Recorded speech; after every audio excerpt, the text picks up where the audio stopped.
Hello, good afternoon, everyone. Welcome to this workshop in the NGI forum, where we are how some of the research and innovation actions are working together to build a more human-centered internet. This workshop co-hosted by 4 of the RIAs, Pointer, Ledger, Azure, and NGI0, and eSSIF-LAB. And I'm pleased to have here with me some of the representatives. This is the agenda we are going to follow. A brief introduction of the speakers, a brief introduction about human-centric, then we'll get a few minutes about the research and innovation actions themselves, and then we'll get to the roundtable to end with a few Q&A questions. So with no further delay, let me present you who is in the workshop today. I will let them introduce themselves. So hi Mirko, hello, welcome. Hi, Maybe Andres. you can very briefly introduce yourself and we can do the round so everyone knows who's on the workshop today. Yeah. Hi, Andres. Thanks for having me on the panel today. So my name is Mirko. I'm from Aarhus University, where I'm an associate professor in digital business development. And I'm also the coordinator for NGI Pointer, which is on internet architecture renovation. Thank you. Oskar? Hello, I'm Oskar van Deventer from TNO. I'm responsible as a scientific coordinator of the eSSIF-LAB project, which is a cascade funding project on SSI. More about that later. I'm also involved in the early adopters program of EPSI, the European blockchain service infrastructure for the Dutch early adopter project. Thank you. Thank you, Oskar. Michiel? My name is Michiel Leenaars. I'm Director of Strategy at NLNet Foundation in the Netherlands. We're a small philanthropic organization that is currently the coordinator of NGI0 programs, and we're also part of the NGI Azure grant program. Hiya. Hello, my name is Jaya Clarebrecki, and I'm part of 2 projects in the kind of broad NGI space. The first is Cobox, that got the NGI Ledger grant last year, and that's a peer-to-peer backup system. And the other project is NIM, which is a mixed net for privacy that also combines with anonymous credentials. And I'll probably speak a little bit about both and human-centric aspects of both later. Also in my capacity as a researcher, because I'm also an independent researcher looking at the kind of broader blockchain and DLT space. Right. Thank you. I guess myself, I'm Andres. I'm director of Funding Box. We are coordinated Ledger, one of the research and innovation actions, and also involved in token and other projects around the decentralized technologies. And I'm very pleased to have this great panel and to have these very much representatives of the NGI ecosystem. So with no further delay, I will give a very brief introduction about what's human-centric, so we all get aligned, mostly for the audience. So under the human-centric approach, we can see a couple of statements that maybe can help us to positionate ourselves. The interests and welfare of human beings shall prevail over the sole interests of society or science. This is from the Oviedo Convention. And then in the Ledger Strategic Research and Innovation Work Program, we have another say that the European Union has the unique opportunity to test bed innovation that is truly driven by societal needs and put people before profits well-being. So as you can see, human-centric, of course, is about building an internet where the citizens are at the heart. I was doing a bit of research for this workshop, and I found this very nice article from NGI Forward, another of the projects under the NGI umbrella. There is the 8 goals for a human-centric internet. I think is a very transversal article that point out not technologies, but more aspects that are very fundamental to build a more human-centric internet.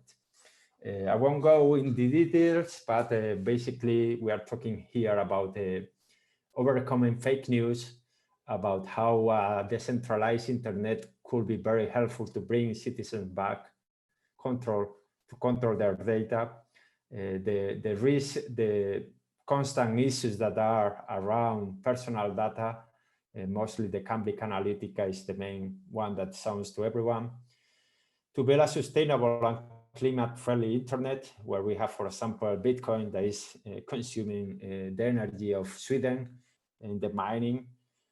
To build a safer online environment where we are seeing many more cyber attacks and cyber violence in the internet, and how we can tackle that. To build an inclusive internet where we have 1/3 of the global population who has not even access to internet. How can we reach them and offer them the benefits of internet? The competitive European ecosystem, we have currently two main paradigms that are the American, that is very capitalist and market oriented, and the Chinese, that is around vigilance and censorship. What is the position of Europe, and how can we build a position that gain adoption and that is seen as a reference? And of course, the ethical internet technology. We are seeing like projects like Dragonfly by Google in China, or we are seeing how artificial intelligence is having many issues in regards with the algorithms that are used to build solutions. So this is just to set a very broad overview of what could be a human-centric internet. We'll have our panelists here who will discuss later what's their view on this and other related issues, but just wanted to set a bit the frame of the conversation, mostly for the audience. Now we are gonna, following the agenda, go through the different RIAs that are here with us today. And we are gonna start with NGI pointer. So I hand over to you, Mirko. Thanks, Andres. So like I said already earlier on, the NGI pointer project deals with internet architecture renovation. But I think the word or the words internet architecture, we take a little bit loosely. So we are looking at fundamental protocols and processes that support networking, communications, but we also are supporting in the project a number of core internet applications. So you could say we, of course, are also supporting some web applications, as well as some core applications like a browser and email clients and protocols there as well. So it's not strictly just internet architecture, it's a little bit more loosely defined. If you just go one step back, Andres, I just need to give credit to the other organizations that are part of NGI Pointer. So we have in the consortium Aarhus University is a coordinator, very closely connected to Funding Box, who was instrumental in getting the project on board. And we have two more partners in the project. One is Linknovate, that is actually helping and scouting for new and interesting researchers and activists that are working in the field that we are trying to motivate to find funding in the project. And then Digital Works, who's helping in the mentoring process and offering service to the projects that we are funding. Just a little bit on the timeline, very briefly. We've gone through the first open call and we are firmly on the way with 23 of the projects that we're funding. And we have just closed the second open call and we're in the process of evaluating the second open call projects. And hopefully we will know a lot more about that in about 2 weeks' time or 3 weeks' time. So for now we have these 23 projects that we're funding, and here you can see a list of 22 of them. The one that's missing in this list is WireGuard. There's no particular reason why it's not on the list, probably because I was just forgetting it, even though that's probably one of the least forgettable projects that we're funding, because it's one of the projects that's already used or that has produced software that is already produced probably by nearly 1 billion people or connections.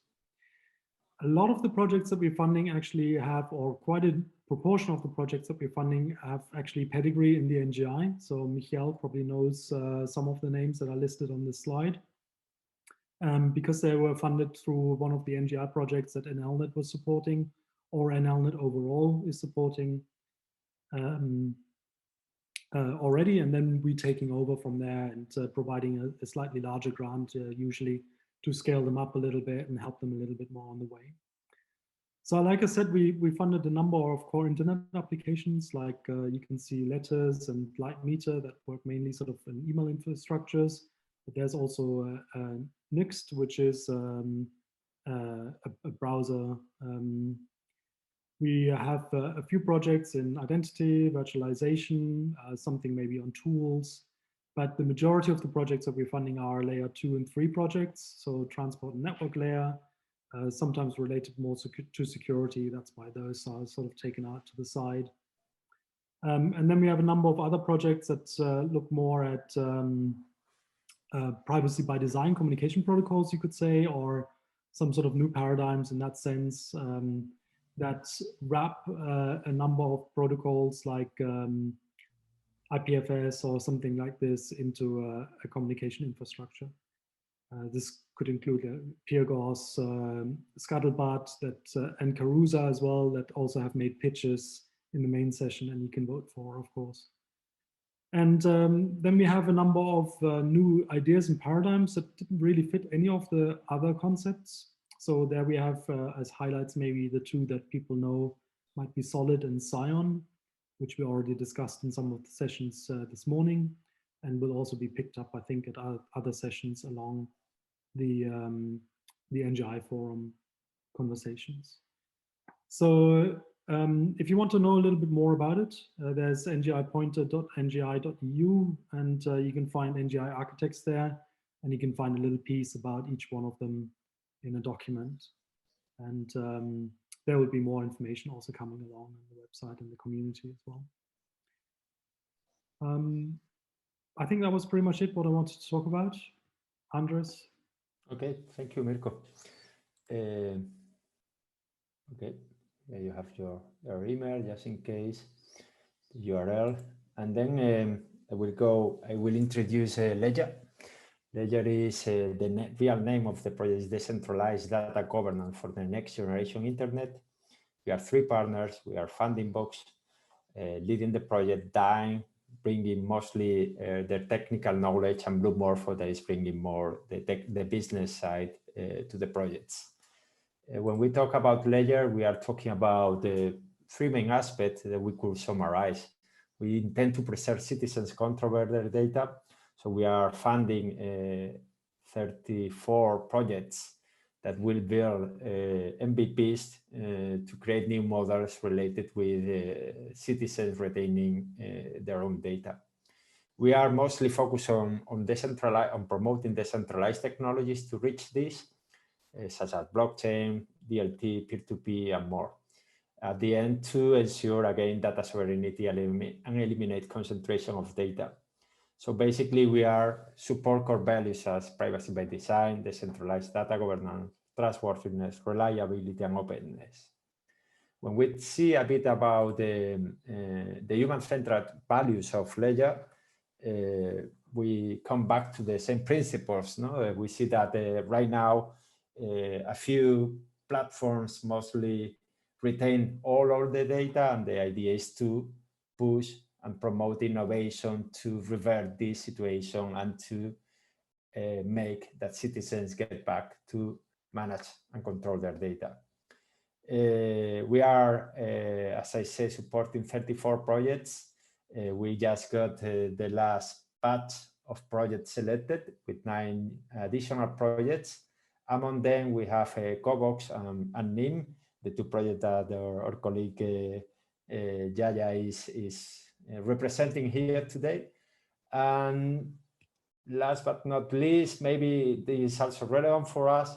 In Ledger, we are taking an approach where we are also looking with a lot of care and choosing projects who bring social innovation.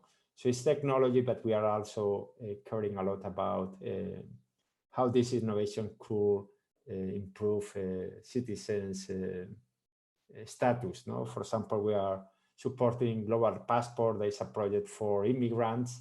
We are supporting Airbnb. There is a project that aims to create an Airbnb model, decentralized and a more fair way. So we focus a lot on trying to promote projects that may not find easily funding outside of the NGI ecosystem.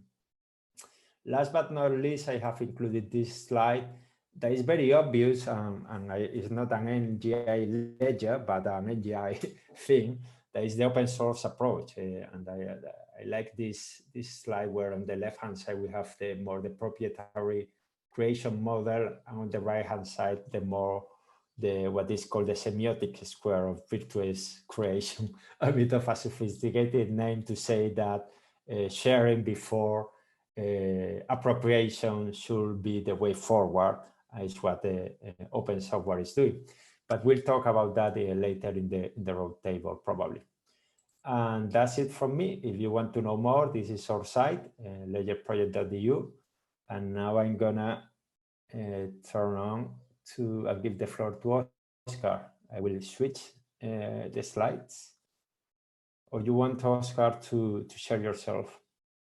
Okay, you are doing it yourself. If I've done my work correctly, you can already see my slides. I'm Oskar van Deventer, responsible for the eSSIF-LAB project. And the goal of eSSIF-LAB is create a self-sovereign identity business ecosystem together. So the story of eSSIF-LAB starts with annoyment. Don't we all hate bureaucracy? So our focus is the businesses and governments have become huge administration factories, and we're talking about billions of euros that are wasted about double checking information before making decisions. Also, the need of getting all this data disempowers citizens, which is today's scope, because the digital interactions are just getting too complex. And also the GDPR compliance means that data may no longer be an asset, but a liability. So self-sovereign identity, as being studied in the European SSI framework lab projects, it's first of all about digital credentials. So you have issuers, holders, and verifiers. For instance, a driver's license, when you have your driver's license, it's issued to you. And when you rent a car, the car rental organization is the verifier. And whoever has rented the car before knows that this is a bothersome procedure where information is checked and checked again, and it takes a lot of time. SSI is also about higher assurance, less risk of fake diplomas, fake COVID tests, or identity switches. It's about compliance, like know your customer compliance with less cost, time, fuss, and bureaucracy to collect and verify all the data. Better protection for citizens, because if SSI is implemented as we want it, we will have mutual authentication and minimal data sharing. And of course, the whole goal of what we're doing in NGI is the ecosystem building, so new jobs, new business. And we think that SSI will create new types of jobs that we don't even know yet. So how does the eSSIF-LAB project work? We have been working for 1.5 years now, and we have two different focuses. First of all, we had an infrastructure open call, two of them already, where parties are developing open source components within SCSI. And as you can see from the picture on the top right, which I'm not going to explain to you, there are quite a lot of components that are needed to make this work.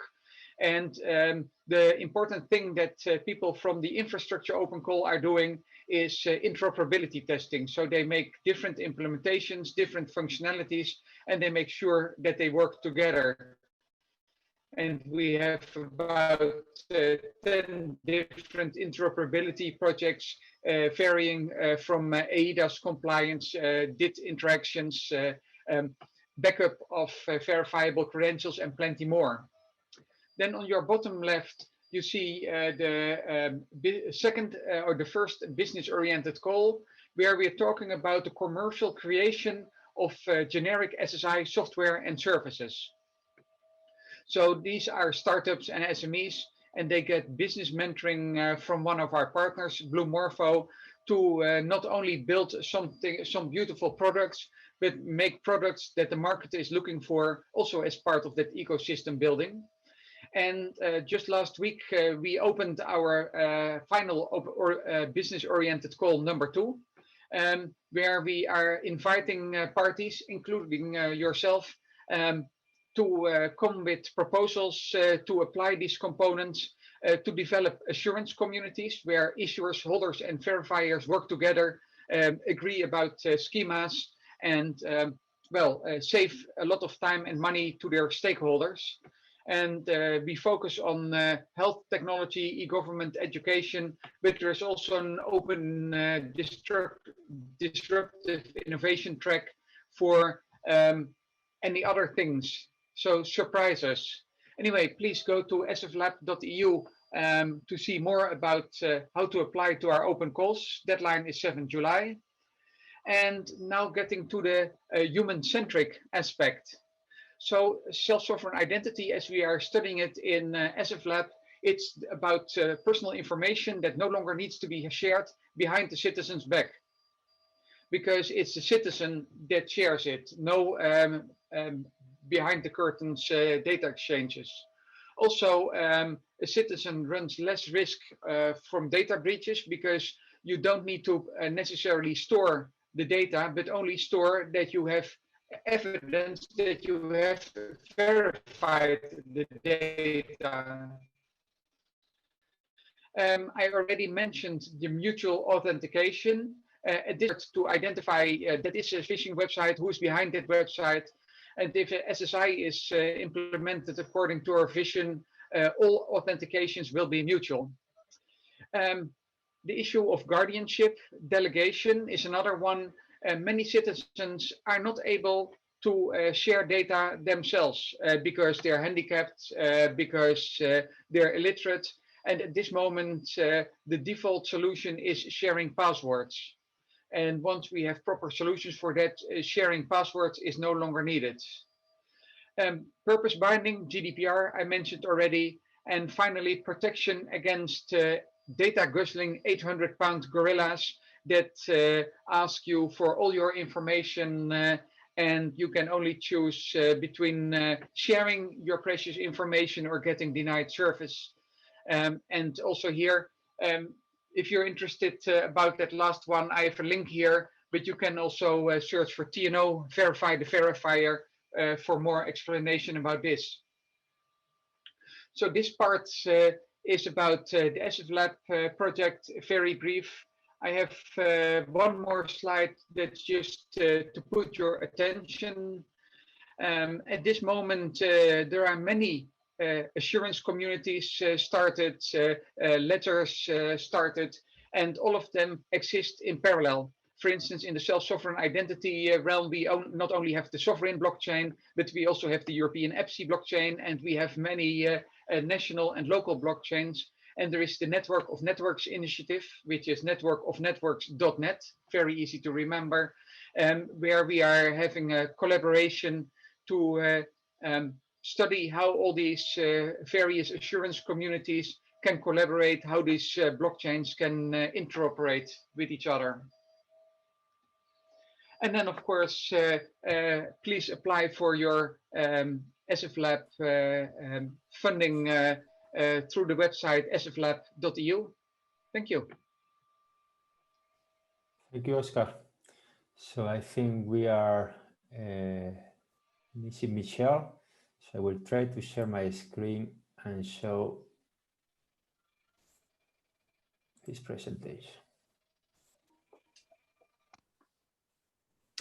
Okay, so I think I can be here. So NGI Assure is a project, and I think you've heard the word assurance from Oskar before, but NGI Assure is trying to work with any kind of assurance that it can provide to the user to basically support to make their life easier, because indeed there's lots of things that we find on the internet where we really don't know what we're looking at, and so additional assurances can help. Can I get the next slide?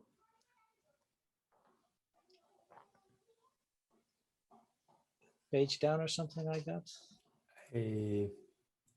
I moved them. You are not seeing them? No, we're looking at the first page. Okay, I will try to do it again.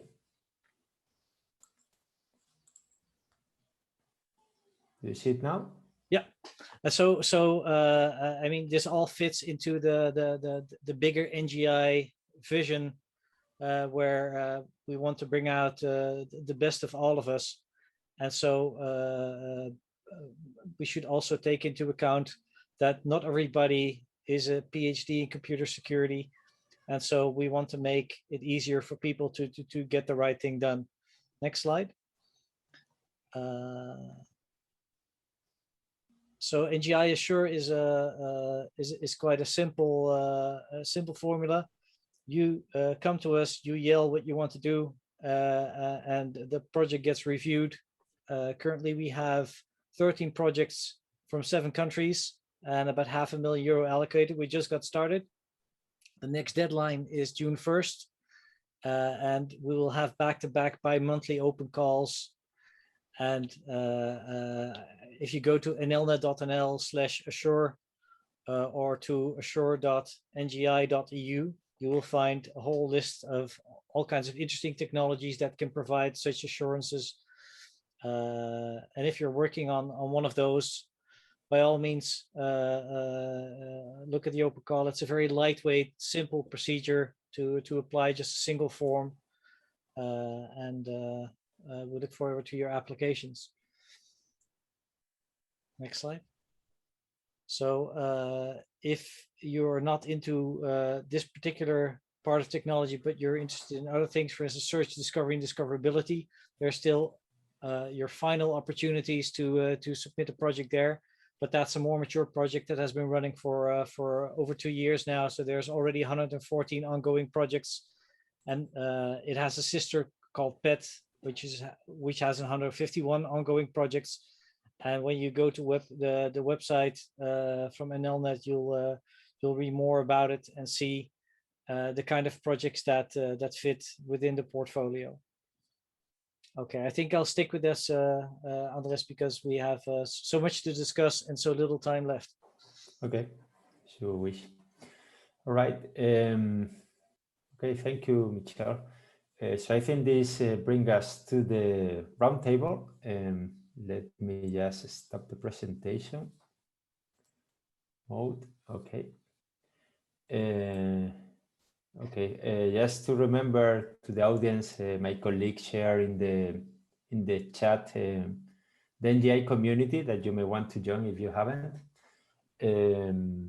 We will discuss for a while, and please, if you have questions, leave them in the chat, and we'll attend them in the last bit of the session. Now I think we can directly start with the roundtable. As you know, the conversations and the NGI forum itself goes around building the Internet of Humans.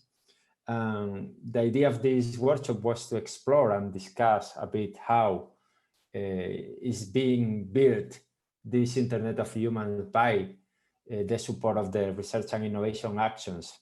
So maybe we can start from the beginning. I just did at the beginning a brief introduction of what's human-centric. You know? I think in the concept may be a bit broad for some people. So cool, maybe I think maybe Yaya, you can start as you haven't participated yet.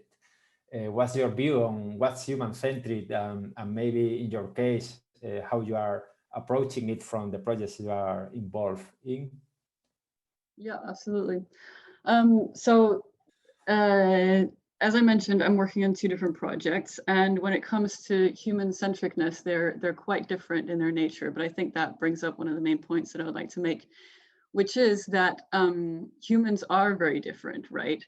And I think many times when we're talking about technology projects and we think of a human and then we think of a user of a given technology, it's very easy to create some kind of strange imagination of the end user being this kind of hypothetical person that doesn't know anything about certain things or whatever else. But when we start to look more closely at different layers of the tech stack, let's say, we realize that we have quite different types of users, right? Maybe it is an individual, but maybe sometimes it's an organization. Sometimes our users are other developers. Sometimes our users are, a grandmother, or, so it's very like the human in the human centricness is actually a hugely diverse human, right? So that's the first point that I would like to make. And in the specific projects that I'm working on, that plays out in the sense that, with the COBOX is a peer-to-peer protocol for backing up each other's data. And here our focus was really on small and medium-sized organizations and citizens groups, and helping kind of groups manage their data in a slightly better way. And we focused on cooperatives and we focused on kind of community organizations. So we had kind of a slightly smaller spectrum here of potential user. And, so the way that we went about trying to be kind of human centric in that work was we've been running kind of a lot of what we call need finding workshops, which is, intense discussions and co-design sessions with the specific users that we're developing for. And lots of very valuable information comes up in that process, right? Especially information about what should or should not be online in the first place. So most recently we were developing what we were calling, or we started to develop what we were calling a peer discovery system as part of the network. So the idea was, you have this peer-to-peer backup network. Maybe you want to find another organization to back up your stuff for you, or you want to kind of offer that as a service. How would you find each other? And when we were running our testing workshops, we realized that actually most of these organizations are highly networked already outside of the COBOX protocol. And so in actual fact, by adding a kind of peer discovery element, maybe we were just increasing security risks, but not really providing much of benefit to the types of organizations that we were working with. So I give that as just kind of one example of how you go about, from our perspective, being kind of user-centric, is to really do the work of, in-depth discussions with, the specific types of people that you see as your early adopters. NIM is a completely different type of project because it's network layer privacy. We're building a mixnet, and then in addition to that, we're also extending anonymous credentials as a possibility. But it's a highly technical project where initially anyway, our first early adopters are other people who want to run mixed nodes, and so here we're actually speaking to generally speaking, very technical people, and so and this is a point that I also think is very interesting, and this is something that I've been working on as a researcher. What does it mean when you have a kind of more technical type of user? Is many times actually for developers, perhaps unsurprisingly, it's more easy to develop for other developers. Like you intuitively know what their needs are, so to speak. And the reason why I bring that up is because I've noticed that, and I've had extensive discussions with other researchers in the field about this. I've noticed that the blockchain and distributed ledger technology space is in fact highly developer centric for that exact reason, because it is easier to develop for people that are like you, to develop for the needs of other people that are like you. And so I think in this kind of broader space, I think one of the benefits of NGI, and one of the points that I think all the different NGI funding initiatives are extremely important for, is to actually expand the kind of otherwise slightly self-referential bubble of DLT and blockchain development, expand that to serve the purposes and the needs of other citizens, other people, other groups and individuals, so that they can also benefit from these technological advancements. Okay. Yeah, that's just some initial thoughts. Thank you. Good food for thought and good, well, you broke the ice very well. With what you were saying, I was thinking like, because that's something I've been reflecting lately. If when we talk about building a more human-centric internet, is it about the process? Is the design part of the process like the crucial thing? When you start to think in the product, that you start to design and the product just focusing on the user. For me, I see that very much like a crucial aspect, but I don't know if any of you of the panelists want to contribute to that.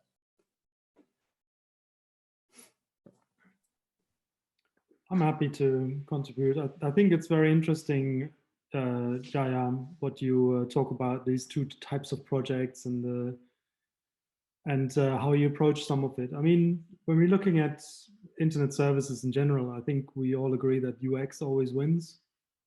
Whatever UX means in the case, you know, if we can start redefining what it means in terms of what type of software you start using. Is it really just a user experience from a addiction, ease of use perspective, and you neglect privacy, trust, or you know other soft parameters in this? Then you might have a bit of an issue. But from a personal experience, I mean, I come from an telecommunications engineering background, where you know every half dB made you another €1 million. There was never a talk about the user, and that was introduced at a very late stage, I think, into my understanding of it. So it came to a very big shock when I joined an institution that worked with anthropologists and ethnographers. And we usually had very good conversations. And I remember one of our anthropologists going to TEDx and just trying to rip apart the engineers, just telling them that they were idiots. So luckily we mediated the conversation before she went live on this one, moderated a little bit, but you know, in many ways she was right. You know, we needed to have a pushback from another community so that, you know, technologists didn't just design for technologists in the end. So I think this is a very interesting point that we need to raise and talk about. You know, who do we design for, and what does UX mean in the future? Okay. Thank you, Mirko. Michiel, if you want to contribute. Yes, so if I mean, we also thought about human centricity a lot. Basically, for us, the idea is that every individual should be able to run the whole internet by themselves. I mean, that is to us the grand measure, is that if I'm I think I can compare it best to if you would go to if you would live in an imaginary world where everything you could buy was a fizzy drink. So it could be any fizzy drink or energy drink or whatever, but you couldn't get a glass of water anywhere. Then you would not be empowered to make anything. You could only work with the brand names that you were given. And the idea is that we want people to be able to cook their own food, to make their own services, to do everything that they do, regardless of who else is wanting to do it. And of course, the open source methodology is a beautiful mechanism to do that, because it allows everybody to take a piece, even if you're 60 years old, living somewhere in a village in Africa. If you can climb behind a computer and read source code, then you have the ability to run and rewrite your own services. And to me, that is the essence of being human-centric, is to empower that individual, and that has all these beautiful attributes of becoming inclusive, enabling a well-balanced economy, because it doesn't allow for these hyperscalers to push their fizzy drink on you wherever you go. You get to make your own choices, and if you find that, for instance, fizzy drinks aren't good for your health, you start not using them, and you move away from this technology that is not good for you. I think currently the fact that our mobile phones and our search engines and our laptops and a lot of other technologies all come from a handful of companies that have a specific extraction model is something that we can battle by trying to get each and every technology back into the hands of users. So yeah, that's our idea about human centricity, or at least it's mine. Very good. Oskar, would you like to add something? For sure, you have already seen my list of human centricity for self-sovereign identity. First of all, when citizens have to deal with bureaucrats, it costs them time and money, because the bureaucrats, they want to have information for specific purposes, and it costs the citizens time and money to get that information. And with the self-sovereign identity technology, it is more clearly specified what is requested from the user and for what purpose. So the purpose binding is clearer, but also what is requested, where to get it. If the user already has the information in digital form, it's much easier to share. I'm in my certificate of good conduct. The procedure now takes 2 weeks in Netherlands, whereas when you do this digitally, it should be able to be finished in a few minutes. So it's about saving time and money to the citizen, because that is the thing that empowers the citizen. And then I mentioned several other things. One of them is, as Yaya already said, citizens are different. Some of them cannot read source code. Some of them are maybe not even literate, or they are ill. We want to have solutions where others can help without the requirement that you share your password with a third party that helps you. And anti-coercion protection, that if a 800-pound gorilla, for instance, US Customs, for instance, one of those hyperscalers like Facebook, asks a citizen for information, that we build solutions that protect the citizen against him or herself. That is, and maybe some information, for instance, if you're participating as a patient in a double-blind test, some information you want to share about yourself that you cannot even see yourself. And those are the types of thoughts that we are now currently exploring in eSSIF-LAB. Can I respond a little bit? Yeah, I generally agree with the other speakers. There's some really excellent points here that are being made. I wanted to push back a little bit on some of the stuff, like what I like about the word human-centric is that it's not individual-centric and it's not user-centric, right? When we say human-centric, there's also the scope here for it to be about society more generally. And I think that's quite important to not lose sight of, like in the next few steps, because like I think a lot of progress is being made in terms of trying to extend more control to the individual, trying to extend more transparency for the individual to make kind of decisions about their data and so on.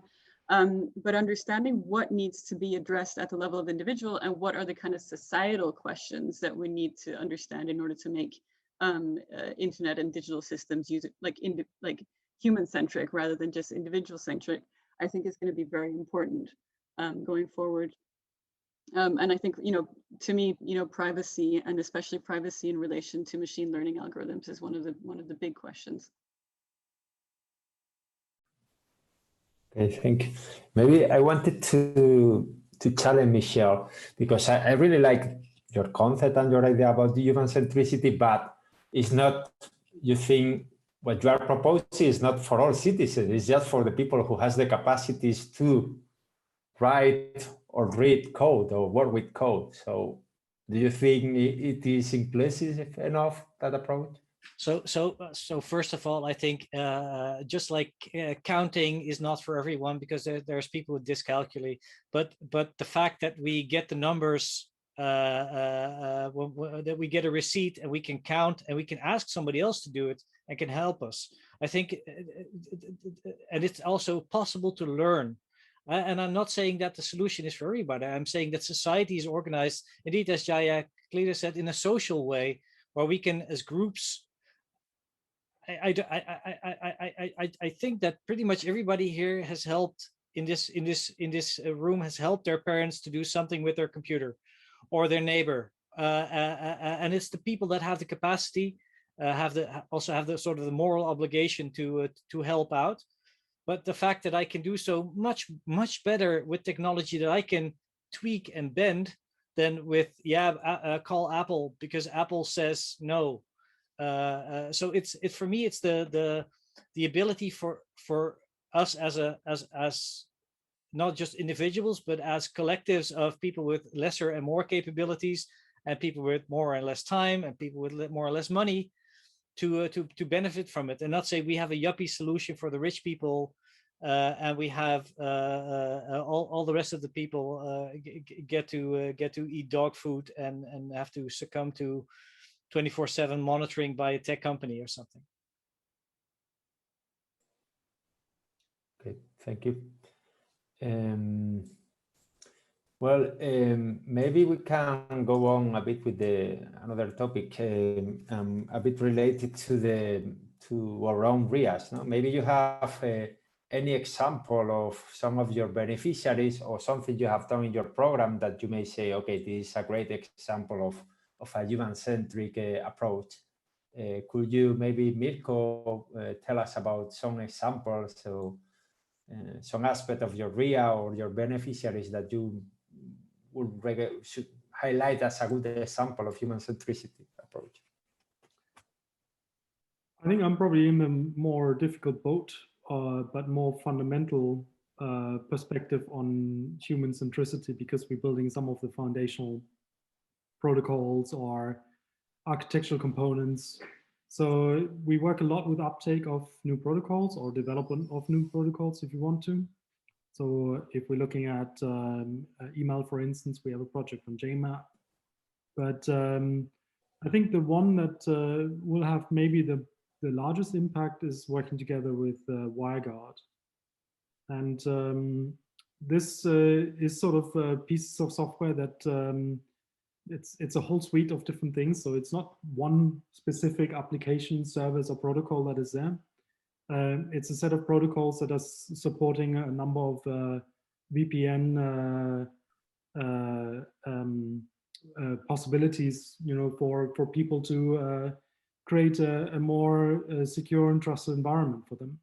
So I think that might be the best example of it. But it's not like here's an application or service that now will make somebody's person's life specifically easier. I can actually make a nice comment about that because Jason Donnefeld, the guy who wrote that, actually made that for his mom.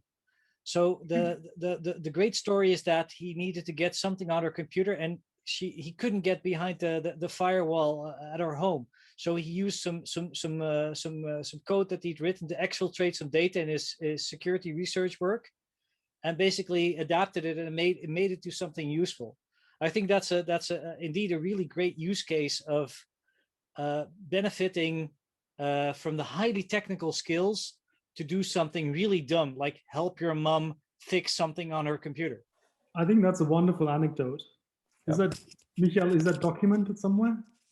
I heard it from Jason himself. So at last year's FOSDEM, I'm not sure it's documented somewhere, but we probably we should ask him to put it or blog about it or to put it somewhere in writing. But yeah, I'll give him a little approach and see if he can put a 256 character something out. Good. I think, Michiel, you have many, you know very much and very well the open source community, so you probably have also some good examples of projects or... Well, one nice example is, so there's the IRMA app. IRMA is a project that gives you a tool to let people know something about you, and just that. So for instance, if you want to have like a vote on something with people from your village, this is a tool that can actually already in the Netherlands, when everything is set up properly, and they started off in the Netherlands to do that, you can actually say, only people from my village can see this, or only people over 18 years old can see this, or only people under 18 years old can see this, or only people with that have done a COVID vaccination can do this or that. And the cool thing about it's fully attribute based. So that's a highly technical project, right? But one of the great thing that came from this is that they wanted to protect some of that data with a PIN code. And so they wrote a whole separate tool with a UI, with a website, to explain people how to make a good pin code, because there wasn't a good tool. And people kind of take the 1, 2, 3, 4 or the 5, 5, 5, 5 code. And so you have to tell them that this is not a secure thing, that this is the 3 stabs always makes it, or gets 80% of all the use cases. And I really love the fact that they did a lot of usability testing on making it clear how to do a simple task of picking 4 numbers or 5 numbers. And that's they did a lot of user testing, and they're in fact it was just a side project for the thing, but now there's a master student that is going to build on this project outside of basically done with the university that did this project. But I think that's a really nice way of looking at even the tiniest thing can be a big problem for some people or most people.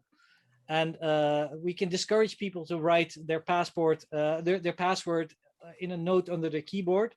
But in some cases, maybe it's better to teach them how to do so in a safe way.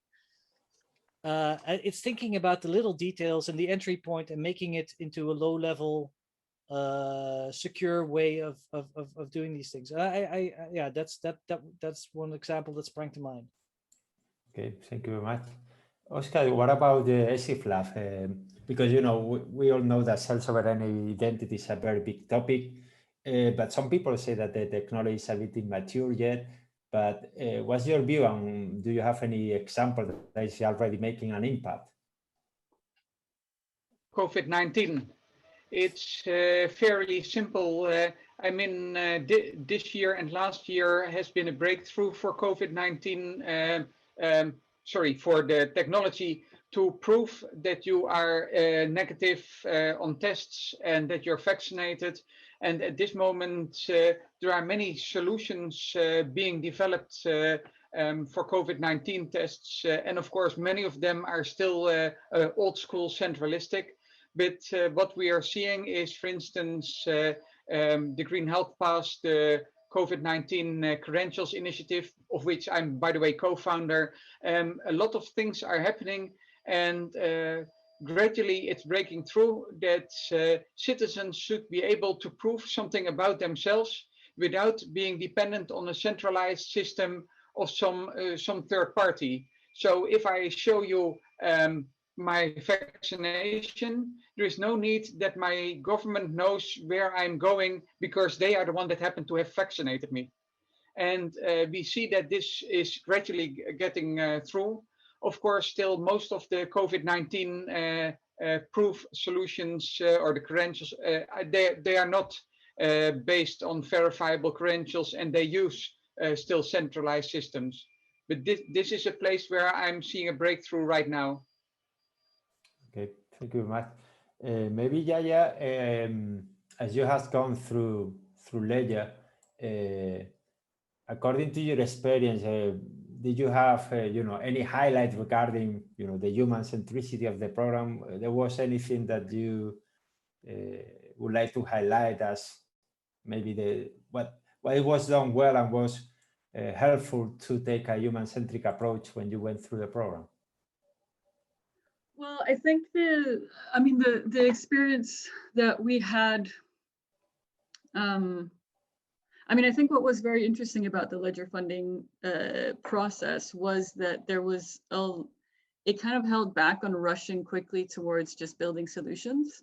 So throughout, especially working closely with Dyna, that generally has a very human-centric approach, even though it's a very, very kind of it's a group that develops at a very kind of technical level. Working with Dyna in terms of the kind of development methodologies was very interesting for that. There was a lot of kind of, we had a trip to Sicily where we were put kind of like, in the kind of context of a very specific community. So there was a lot of like interesting methodologies that were being used throughout that I think was excellent.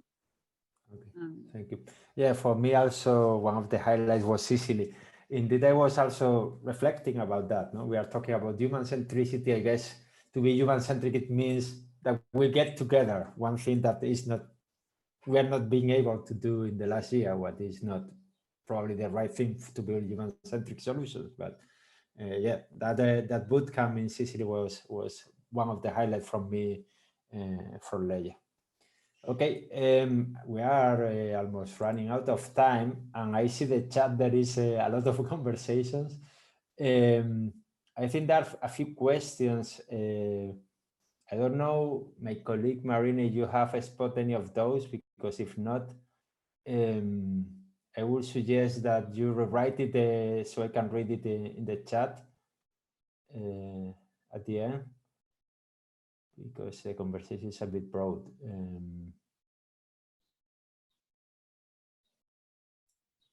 I think one comment to make while you're waiting for that is that one level of human centricity is really at the innovator side. If you have companies or SMEs or anything, it is different, or institutes, it is different from real individuals. And those individuals actually also often want what individuals want. So I think it's a quite a powerful mechanism for NGI to be able to fund individuals. And that really also helps us to stay on the ground, because as a single human, you can't even think of trying to overtake the world. Instead, you just want to make the world slightly better from your personal angle. And I think that's an important aspect of why NGI is successful, is because we have so many individuals that want to change the world. Can I also mention another aspect that I find to be good about the NGI process, and that is a human-centric aspect of the NGI process. Oskar has mentioned a lot about bureaucracy before, and a relief with the NGI funding processes that I've been through is that they're actually quite different from many other EC-funded projects. So the emphasis is less on extremely long reports and more on just getting on with the work, which, you know, like, I think gearing funding processes towards actually producing like meaningful and productive outputs rather than just documentation and reports is something that is one of the really strong points of NGI. Okay, it looks there are mostly conversations and direct questions, so I think we have just 2 minutes, so maybe we can just make a last round for the speakers, just summarizing a bit. There was a topic that I really wanted to deal, and maybe I can take advantage and post it now here for the last question. So, and it's about decentralization. How much do you think that decentralization is the new paradigm that is going to change the internet for good? I don't know if anyone wants to take the question. So as a researcher, I've actually worked on this question quite a bit, because there's so many different understandings of what decentralization really is, right? And, you know, so one kind of angle that I've written a little bit about is the difference between decentralization as understood in terms of kind of removing the control of the human towards kind of more automated processes where like you act as an individual, but the decentralized system is what really controls the overall behavior of the network. And another version of decentralization that focuses more on what another theorist, Leenaars, calls infrastructural mutualism, that has to do with, you know, the connections, the direct connections between people. And this kind of more automated understanding of decentralization that really comes from kind of market theory mostly, you know, understands decentralization as a way to organize collectives in a form of automated way, whether through kind of price mechanisms or protocols, right? And the other version of decentralization understands it more in terms of, you know, where does power lie? You know, does power lie with, you know, groups and individuals at a kind of like granular level, or is it removed and actually lies within a kind of coordinating system or centralized entity altogether? And so, you know, the future of so to my mind, like, this is a very complex question, and this is what we're trying to work out right now. Like, this is like the high stakes that we're in the middle of right now, because we really are moving towards a new type of system and a new type of internet. So I think getting some serious clarity on what we're hoping that decentralization is going to achieve is extremely important for us to be able to see whether it actually does that, whether it actually lives up to the promises. Okay, thank you. Very good. Very interesting. Any further views, Michiel or Oskar? Well, I can only add to that. I agree, and I think I would add to that anything that has a strong gravity can turn into a black hole. So therefore, anything that isn't open source and therefore can be replicated ad infinitum, actually, by people to set up their own, runs the risk of creating new forms of centralization. Yes, and I think NGI as a mechanism focusing on open source, focusing on creating well, not just distributed, federated, and any other form of decentralization makes a hell of a lot of sense. So it is a very powerful generic principle to avoid any type of dominance, any type of stagnation or ossification, simply because it puts permissionless innovation in the hands of everybody. I think that's a great statement to end today's session. I thank you very much for your participation and for being here. I hope that the audience enjoyed the talk. We'll post it probably in the community. Thank you for your time and see you soon. Bye.